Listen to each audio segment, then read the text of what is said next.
Los organismos vegetales que han tenido mayor éxito en la colonización de nuestro planeta han sido aquellos que pudieron desarrollar estructuras adecuadas para superar la fuerte dependencia del agua que mantenía el resto de los organismos relegados al medio acuático. Estas estructuras son las que conocemos típicamente como partes de la planta, especialmente la raíz, el tallo y las hojas. Juntas forman una organización anatómica que se conoce con el nombre de cormo. Por este motivo, a las plantas superiores, que son las que tienen esta estructura definida, también se las denomina cormófitas. Por el contrario, las plantas inferiores poseen una estructura mucho más sencilla denominada talo, sin verdaderas partes diferenciadas, por lo que se la conoce también con el nombre de talófitas. En el video de hoy vamos a ver las partes de las plantas cormófitas.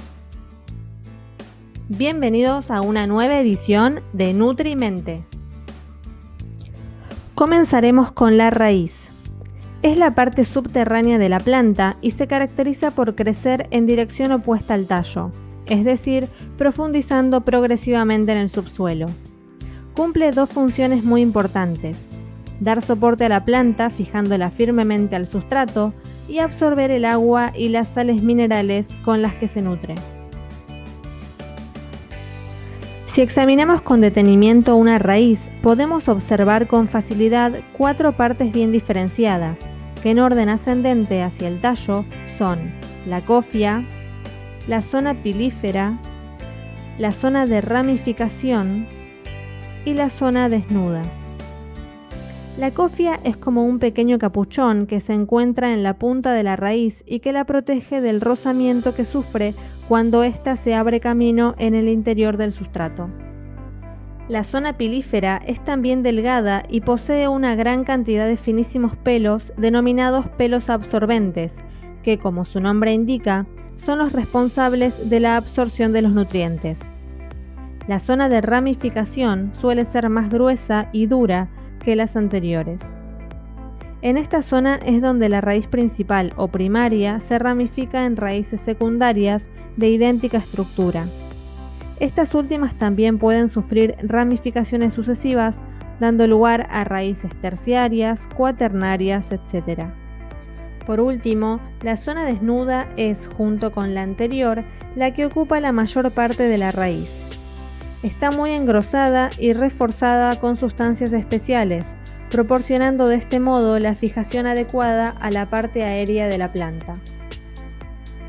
Este tipo de raíz así constituida recibe el nombre de axonomorfa o pivotante, pero en algunas plantas dichas ramificaciones crecen apretadas, alcanzando la misma longitud que la raíz principal, formando de este modo una especie de cabellera, donde es imposible distinguir el orden de las ramificaciones. En este caso hablamos de una raíz fasciculada.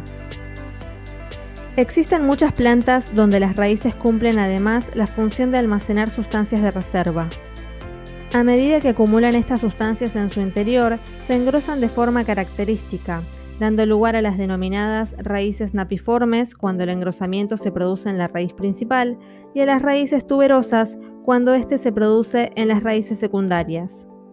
Son raíces napiformes la zanahoria, el rábano o el nabo, y tuberosas la dalia y la remolacha. Otras veces, las raíces sirven de refuerzo del tronco, surgiendo de las ramas del árbol y dirigiéndose hacia el suelo donde se anclan, como ocurre en el mangle paraíso y en las higueras de Bengala. En las plantas que no viven sobre el suelo, como es el caso de las plantas trepadoras que viven en sitios húmedos, como la hiedra o vainilla, se producen unas pequeñas raíces a modo de garfios que salen del tallo y se agarran al material que sirve de soporte. Ahora pasemos a hablar del tallo. Junto con las hojas, el tallo forma el brote que corresponde a la parte aérea de la planta. Exteriormente tiene por lo general la forma de un largo cilindro cuyo diámetro disminuye a medida que ascendemos hacia su extremo superior. Presenta de vez en cuando unos engrosamientos que se denominan nudos, que son los lugares donde se insertan las hojas. El espacio existente entre dos nudos consecutivos recibe el nombre de entrenudo. Al igual que ocurre en la raíz, el tallo puede presentar ramificaciones de diversos tipos que surgen de unas yemas axilares situadas en los nudos, dando lugar a una amplia gama de formas. La estructura interna del tallo se puede describir de manera sencilla como una pareja de cilindros, uno metido dentro del otro. El más exterior se llama cilindro cortical y el interior cilindro central. El tallo realiza fundamentalmente dos funciones: proporcionar un soporte adecuado para que los órganos aéreos de la planta como las hojas, flores y frutos puedan llevar a cabo su misión con eficacia, y conectar las raíces y las hojas entre sí, permitiendo el intercambio recíproco de sustancias mediante una serie de tejidos conductores especializados, el xilema y el floema. Para cumplir la primera función, existe en el tallo una gran cantidad de tejidos de sostén, tanto del tipo colénquima como esclerénquima, situados generalmente en el cilindro cortical. Para llevar a cabo la segunda función, existe una estructura formada por dos círculos concéntricos que ocupan la parte más externa del cilindro central. De estos dos círculos, el externo está compuesto por vasos liberianos, mientras que el interno está compuesto por vasos leñosos. Separando estos dos círculos, existe un tejido meristemático denominado cambium, que es el responsable del crecimiento en grosor del tallo. Este tejido produce células nuevas tanto para adentro como para afuera. El tallo puede crecer también en longitud mediante unas estructuras formadas también por tejido meristemático, denominadas yemas terminales, que suelen situarse en el extremo superior del mismo o de sus ramificaciones. Dependiendo de la consistencia del tallo y de la manera en la que éste se ramifica, podemos distinguir tres tipos distintos de plantas: la mata, el arbusto y el árbol. La mata es la forma más pequeña, no sobrepasando generalmente el metro de altura. Al no tener que aguantar mucho peso, suelen tener tallos delgados y poco consistentes. El arbusto es un tipo de planta mayor que se ramifica a nivel del suelo. Puede llegar a presentar tallos de consistencia leñosa, pero sin ser nunca muy gruesos.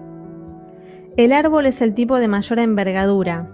Suele tener una altura superior a los 5 metros, llegando a alcanzar en casos extremos más de 100, como es el caso de los secuoyas americanos y los eucaliptos australianos. Para soportar el enorme peso, los tallos de los árboles son siempre gruesos y de gran consistencia al tener grandes cantidades de tejidos de sostén, sobre todo de tejido tuberoso y leñoso. En los árboles, el tallo se denomina tronco.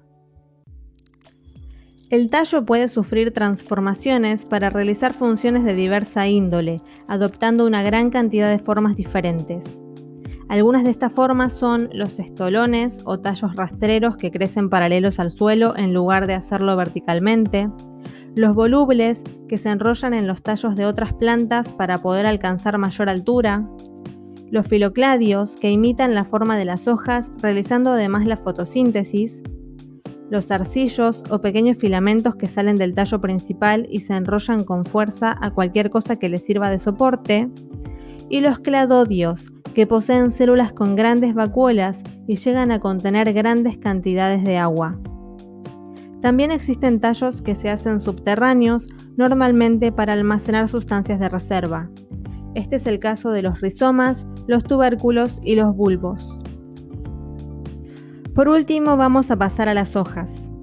Son las estructuras en forma de lámina que salen de los nudos del tallo y que suelen disponerse horizontalmente. Están formadas por tres partes bien diferenciadas: el limbo, el pecíolo y la base. El limbo es la parte más importante de la hoja. Es una estructura laminar en forma normalmente de uso en la que podemos distinguir la cara superior, denominada haz, de la cara inferior o embés.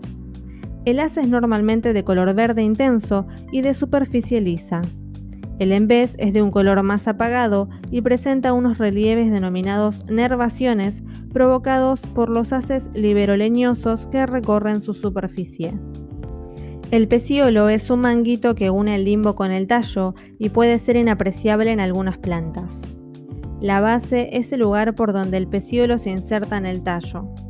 En algunas ocasiones aparecen además unas diminutas hojitas que se denominan estípulas, que se insertan también en la base junto al pecíolo. La estructura del limbo consiste básicamente en dos capas de tejido epidérmico, una superior y otra inferior, y un parénquima denominado mesófilo situado entre ambas. La capa epidérmica superior, que es la que corresponde al haz, presenta unas aberturas denominadas estomas. Los estomas pueden abrirse y cerrarse a voluntad de la planta, permitiendo la salida y la entrada de gases necesaria para realizar los procesos de la fotosíntesis, la transpiración y la respiración, que veremos con detalle más adelante. Estos procesos se realizan en el mesófilo que hay debajo, concretamente en varias capas de células que contienen una gran cantidad de cloroplastos y que por este motivo reciben el nombre conjunto de parénquima clorofílico. Este parénquima es el que proporciona el color verde típico del envés de las hojas. Está atravesado en su parte inferior por la red de conductos liberoleñosos que forman las nervaciones y que entran en el limbo a través del pecíolo provenientes del tallo. El limbo puede constar de una sola lámina, como ocurre en las hojas simples, o bien dividirse en partes denominadas foliolos, formando hojas compuestas. Existe tal cantidad de formas distintas de hojas de ambos tipos que los botánicos utilizan esta característica como un importante criterio para la clasificación de las plantas. Al igual que ocurre con la raíz y el tallo, las hojas pueden presentar modificaciones que suelen estar relacionadas con la adaptación a condiciones climatológicas determinadas. Las más importantes son las escamas u hojas protectoras que cubren las partes sensibles de la planta como las yemas, las espinas, hojas afiladas que además de servir de protección impiden la pérdida de agua por transpiración en las zonas secas y calurosas, las crasas, que son las hojas carnosas que almacenan agua, las brácteas, que protegen a las estructuras y yemas florales, y los cotiledones, que constituyen las primeras hojas del embrión y contienen sustancias nutritivas. En otras series del canal vamos a profundizar mucho más en la estructura y función de la raíz, el tallo y las hojas.